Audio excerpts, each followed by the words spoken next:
আছে কিনা জানতে চাই। সাহাবী বললেন এখনো পর্যন্ত নবী সুস্থ আছে। একবার জোরে জোরে বলুন আল্লাহু আকবার, জির করে লা ইলাহা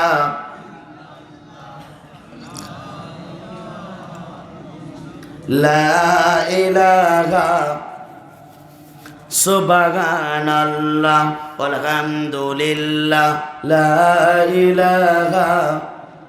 আলোচনা কি চলবে? জোরে বলেন চলবে। আমার বন্ধুরা, আমার পরে একজন মেহমান আছেন, কিছুক্ষণ পরে ইনশাআল্লাহ আমাদের মঞ্চে চলে আসবেন। আমি কর্তৃপক্ষকে বলবো আজকের মাহফিলের সম্মানিত প্রধান অতিথি পীরজাদা মাওলানা মোহাম্মদ শরীফুল আমিন সাহেবকে তাড়াতাড়ি মঞ্চে নিয়ে আসুন। প্রিয় বন্ধুরা, নবীর প্রিয় সাহাবী আবু ইবনুল জুমুর স্ত্রী, তিনি খুশি হয়ে গেলেন, নবীর প্রতি বলেন আল্লাহু আকবার। কিছুক্ষণ পরে আরেকজন সাহাবী তার বাড়ির সম্মুখে দিয়ে যাচ্ছেন। হঠাৎ করে তিনি বললেন যে আমি জানতে পেরেছি, জিজ্ঞাসা করলো যেমন নবীর অবস্থা কি। সাহাবী বললেন আমি জানতে পেরেছি আপনার মেজ সন্তান দুনিয়ার মাঝে বিদায় গ্রহণ করেছে। আপনি খুশি নাকি জানতে চাই?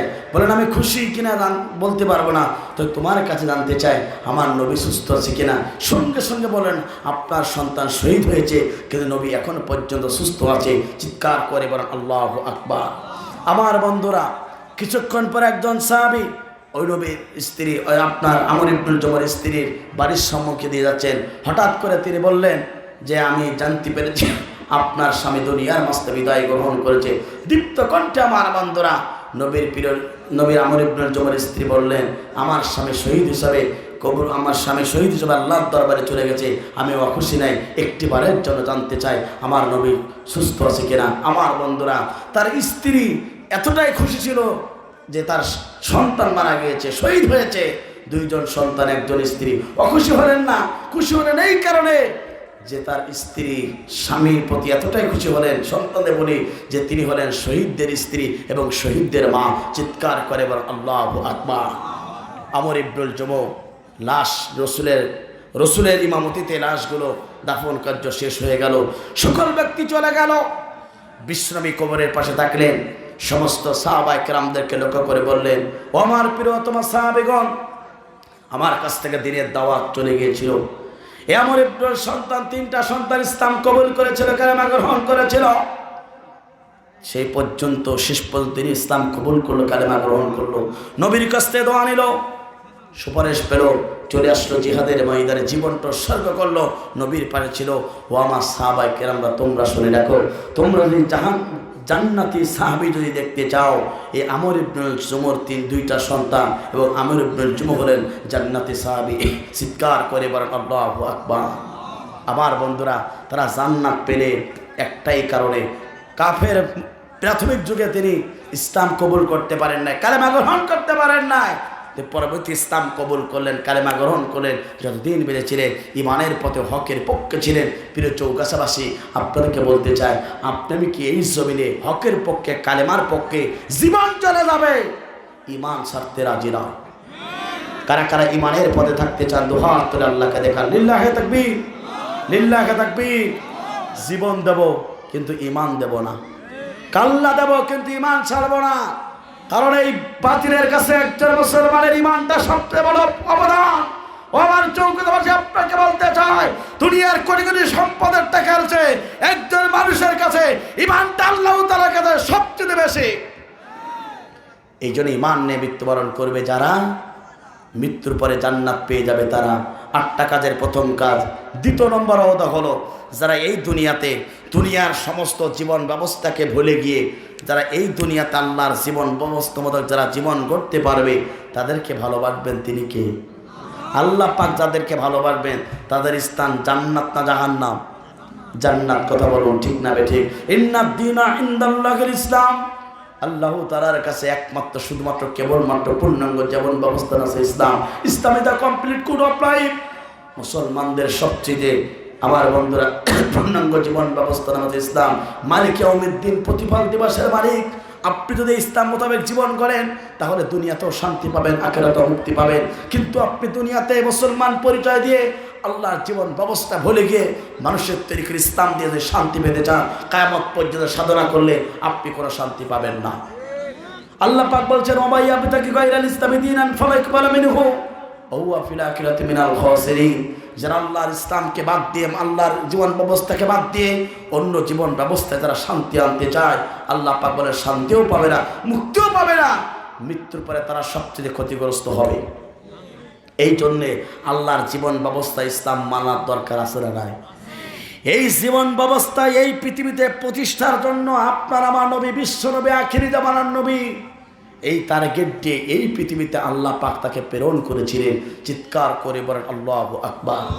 সেটা আল্লাহ রাব্বুল আলামিন কোরআনুল কারীমের ভিতরে ঘোষণা করলেন, হুয়াল্লাযী আরসালা রাসূলাহু বিল হুদা ওয়া দীনিল হক লিইয়ুযহিরাহু আলাদ-দীনি কুল্লিহি ওয়া লাহু কারিহাল মুশরিকুন। তিনি তো সেই সত্তা যিনি তার রাসূলকে 70 দিন সহকারে এই পৃথিবীতে প্রেরণ করলেন। হে নবী শোনো শোনো শোনো, তোমার দায়িত্ব হলো এই দুনিয়াতে যত জীবন ব্যবস্থা আছে সমস্ত জীবন ব্যবস্থাকে ডাস্টবিনে ফেলাই দিয়া আল্লাহর জমিনে আল্লাহর দিন প্রতিষ্ঠার জন্য হে নবী আপনাকে প্রেরণ করা হয়েছে। এই দিনের দাওয়াত যখনই তুমি দেবে, সমাজে যত মুশরিক আছে, সমাজে ইসলাম বিরোধী, কোরআন বিরোধী ব্যক্তি আছে, আপনার বিরোধিতা করবে, আপনার যায় আসে না। আল্লাহর জমিনে আল্লাহ দিন বিজয় করার কাজ করতে হবে।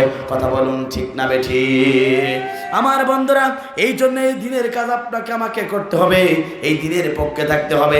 যেহেতু আল্লাহ নবী এই পৃথিবীতে এই দিনের দাওয়াত দেওয়ার জন্য এই পৃথিবীতে আল্লাহ পাক তাকে প্রেরণ করেছিলেন, সেই নবীর উম্মতি যাবে এই জমিনে দিনের দাওয়াত দেওয়ার দরকার আছে না নাই?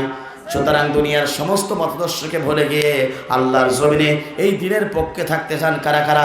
দুহাত তুলে আল্লাহকে দেখিয়ে দেন তারা তারা। লিল্লাহি তাকবীর। আমার বন্ধুরা, দ্বিতীয় নম্বর হলো তাহলে এই দুনিয়াতে এই জীবন ব্যবস্থা মানার দরকার আছে না নাই? প্রধান মান আছে? আমার বন্ধুরা, এই দুনিয়াতে এই জীবন ব্যবস্থা মানার দরকার আছে না নাই? আমরা দুনিয়ার সমস্ত জীবন ব্যবস্থাকে ভুলে গিয়ে আল্লাহর জমিনে আল্লাহর দিন প্রতিষ্ঠা করার জন্য আমরা কাজ করতে চাই। আর এই কাজগুলোকে পছন্দ করবেন যিনি, তিনি কে? জোরে বলেন তিনি কে? আমরা দুনিয়ার সমস্ত বিধানকে ভুলে গিয়ে এই দুনিয়াতে আল্লাহর বিধান প্রতিষ্ঠার আন্দোলন করার দরকার আছে না নাই? আমার বন্ধুরা, যারা এই জীবন ব্যবস্থা ইসলাম মেনে যারা দুনিয়াতে জীবন যাপন করতে পারবে, হকের পক্ষে থাকতে পারবে, আল্লাহ পাক তাদেরকে ভালোবাসবে। এই জন্য প্রিয় চৌকাশবাসী আপনাকে বলতে চাই, আপনার আমার নবী বিশ্ব নবী, আখিরি জামানার নবী এই দুনিয়াতে এই জীবন ব্যবস্থা প্রতিষ্ঠার জন্য জুলুম নির্যাতনের শিকার হয়েছিল। তারপরও তিনি বাতিল শক্তির কাছে আল্লাহর জমিনে আল্লাহ দিন ছাড়া মানুষ দোষিত করে বিধানকে প্রতিষ্ঠা করতে করি নাই। এই জন্য নবীর উত্তরসূরি উম্মত হিসাবে এই জমিনে দিন প্রতিষ্ঠার জন্য কাজ করা দরকার আছে না নাই? আমার করে 4 টুকরা মা ও বোনেরা, আপনাকে বলতে চাই, আপনি আপনার সন্তানকে এই দুনিয়াতে দিনের পক্ষে কাজে লাগান। আপনার সন্তান যদি দিনের পক্ষে, দিনের মুজাহিদ হয়, আপনাকে সম্মানিত এই দুনিয়াতে মা বানিয়ে দেবেন। তিনি কে? যদি বলেন তিনি কে? পৃথিবীতে আর কেহ নেই তোমার মতো গো মা, যত সুখ ভালোবাসা তোমায় ঘিরে, তুমি তোমার তুলনা, তুমি তোমার তুলনা। পৃথিবীতে আর কেহ নেই তোমার মতো গো মা, যত সুখ ভালোবাসা তোমায় ঘিরে, তুমি তোমার তুলনা, তুমি তোমার তুলনা। ও মা, ও মা, ও মা, মা গো, পৃথিবীতে আর কেহ নেই তোমার মতো গো মা, যত সুখ ভালোবাসা তোমায় ঘিরে, তুমি তোমার তুলনা, তুমি তোমার তুলনা।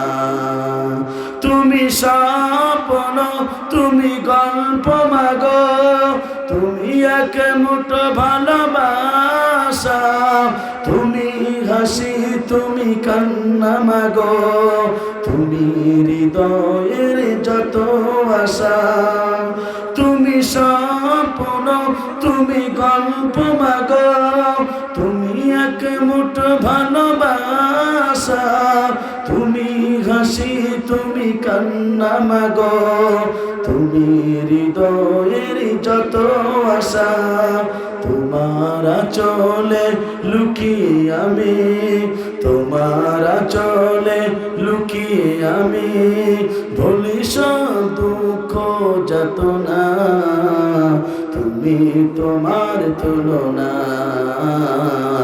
তুমি তোমার তুলনা। ও মা, ও মা, ও মা, মা গো,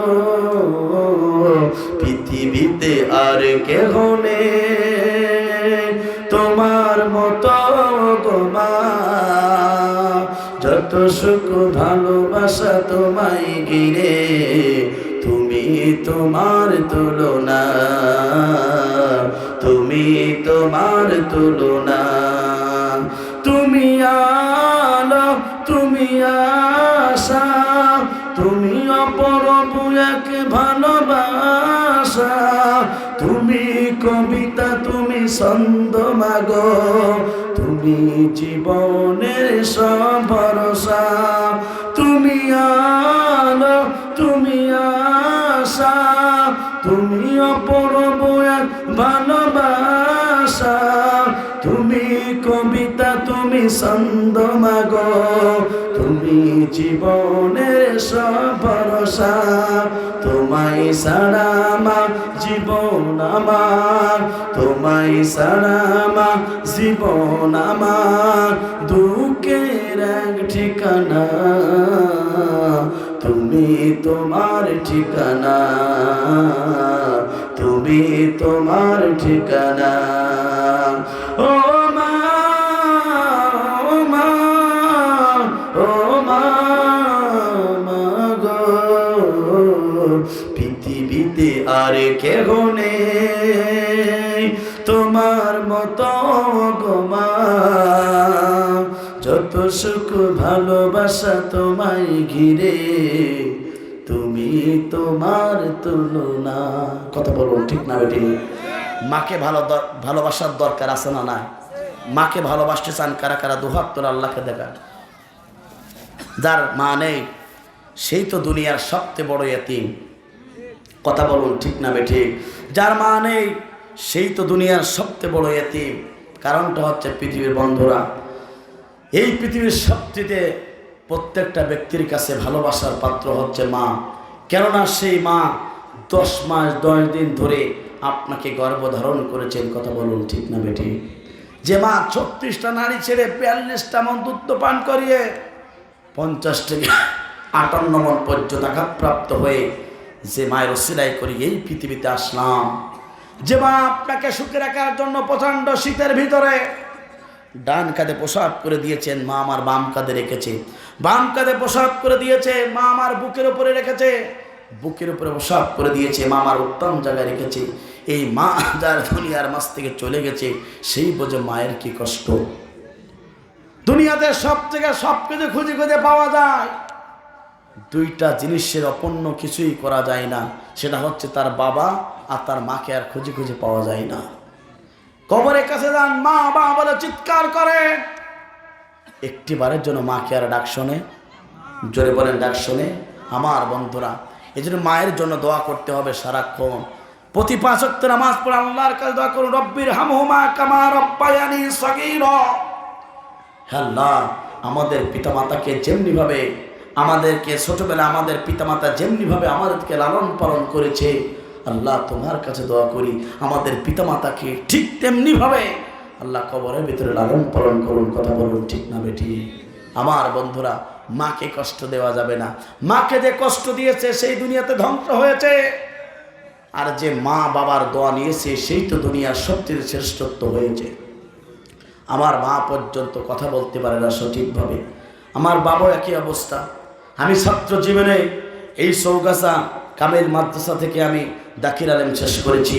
আমি ডিএমসি আলিম মাদ্রাসার ছাত্র ছিলাম মাড়ুয়াতে। আমার বন্ধুরা, আমি এসেছিলাম সে একটা ছোট্ট একটা ছেলে এই যশোরে।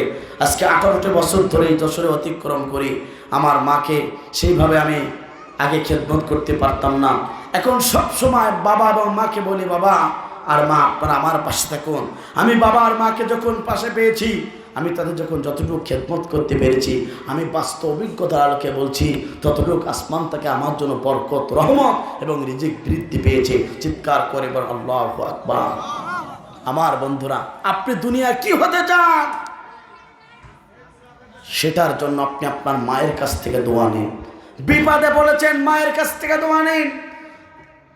দুনিয়ার কেউ দোয়া করলে কবুল হতে পারে, না হতেও পারে, কিন্তু আপনি যদি পিতামাতার জন্য দোয়া, পিতামাতার কাছ থেকে দোয়া নিতে পারেন। আমার বন্ধুরা, পিতামাতার কাছ থেকে যদি আপনি দোয়া নিতে পারেন, আপনি দুনিয়ার সবচেয়ে শ্রেষ্ঠ সন্তান হয়ে যাবেন। কথা বলুন, ঠিক না বেঠিক? বিপদে পড়েছেন, অসুস্থ হয়েছে, দুনিয়ার কেউ না জানলেও জানেন তিনি কে। এই জন্য আমার বন্ধুরা, যার মা আছে, অনেক কুলাঙ্গার সন্তান এই সমাজে এখনো পর্যন্ত আছে, যারা তার বাবাকে আঘাত করে, যারা তার মাকে পর্যন্ত কষ্ট দেয়, এমন সন্তান সমাজে আছে না নাই? আমার বন্ধুরা, শয়তানের প্রবঞ্চনা করে রাগান্বিত হয়ে মার সাথে খারাপ ব্যবহার করেছেন, বাবার সাথে খারাপ ব্যবহার করেছেন। আজকে গিয়ে মায়ের কাছ থেকে দোয়া, মার কাছ থেকে ক্ষমা প্রার্থনা করে নেবেন।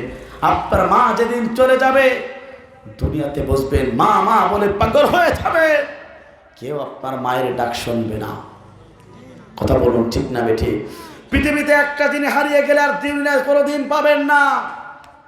সেটা হচ্ছে আপনার মা এবং আপনার বাবা যদি হারিয়ে যায়, কিয়ামত পর্যন্ত সাধনা করলে ওই বাবার ওই মাকে কেউ পাবে না।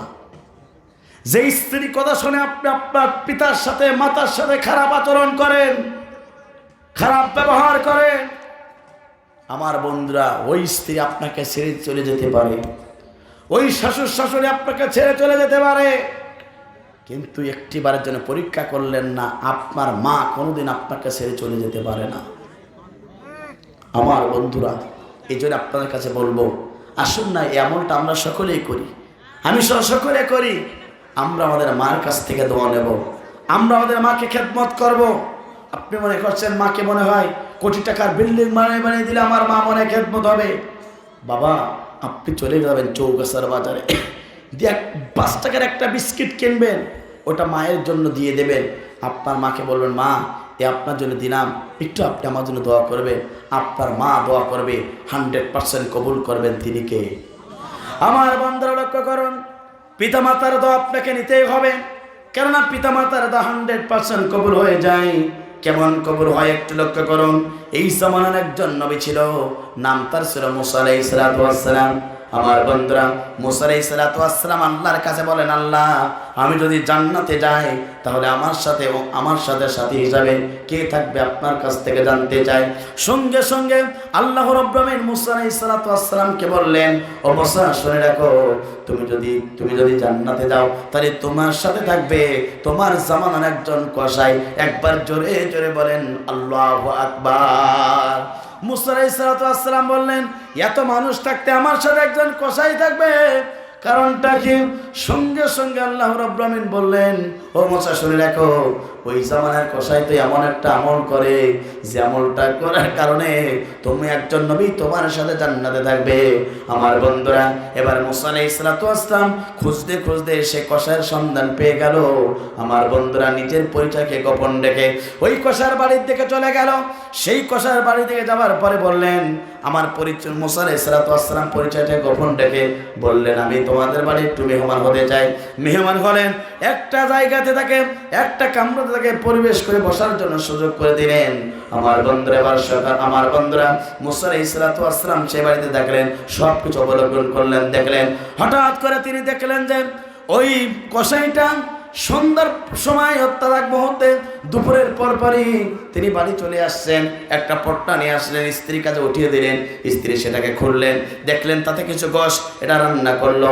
এবং এটা রান্না করার পরে আমার বন্ধুরা, রান্নার পরে সঙ্গে সঙ্গে আমার বন্ধুরা এখন সব কিছু শেষ হয়ে গেল। নিজের সন্তানগুলোকে বলল আমরা বাবা খেতে চাই। আমার বন্ধুরা সেই গোশটুকু না খেয়ে এবার চলে গেলেন মায়ের কাছে সেই গোশত নিয়ে। এবার সঙ্গে সঙ্গে মাকে বললেন, ও মা তুমি এটা খান। এবারে নিজের গালের ভিতরে চাপ দিয়ে ছোট ছোট করে এবার নিজের মায়ের ভিতরে, মুখের ভিতরে দিলে দিলেন। মা এবার ওগুলো করে সম্পূর্ণ সুন্দরভাবে খেলেন।